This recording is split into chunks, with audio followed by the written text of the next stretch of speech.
अपनी पत्नी की मौत का बदला लेने के लिए मिकोला मिलिट्री ज्वाइन कर लेता है। मिलिट्री में वो स्नाइपर सेक्शन ज्वाइन कर लेता है।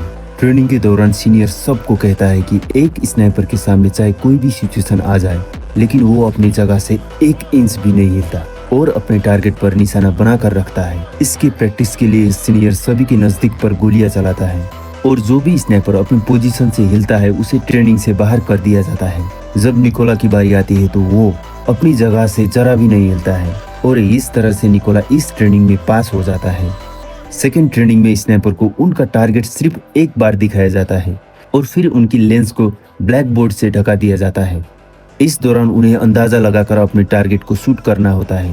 बाकी सोल्जर्स में से कुछ सोल्जर्स इस टेस्ट को पास कर लेते हैं, लेकिन जब मिकोला की बारी आती है तो उसका निशाना थोड़ा सा चूक जाता है और मिकोला इस टेस्ट में फेल हो जाता है क्योंकि उसके पास जो बंदूक थी वो काफी पुरानी थी और उससे बिल्कुल परफेक्ट निशाना लगाना बहुत मुश्किल था।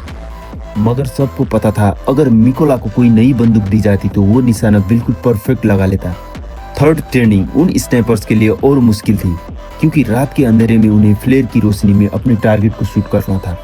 यहाँ सीनियर ने फ्लेयर छोड़ी और सभी ने अपना निशाना लगाया, लेकिन कोई भी टारगेट को हिट नहीं कर सका। बाकी सब ने तो गोली चला दी थी। अब यहाँ सिर्फ मिकोला ने गोली नहीं चलाई।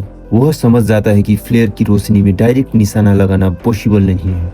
इसलिए जब सीनियर ने फ्लेयर छोड़ा था तो उसने गोली चलाने की बजाय फ्लेयर की रोशनी में अपनी टारगेट की दूरी का अंदाजा लगाया और अपनी मैथ की नॉलेज को यूज करके एक परफेक्ट शॉट मारा। ये देखकर उनका सीनियर और बाकी सोल्जर्स हैरान रह गया। ये टास्क आज तक किसी ने भी कंप्लीट नहीं किया था, सिर्फ मिकोला ने कर दिखाया। सीनियर मिकोला से काफी इंप्रेस हुआ और उसे उसका मनचाहा कोड नेम रेवन दे दिया।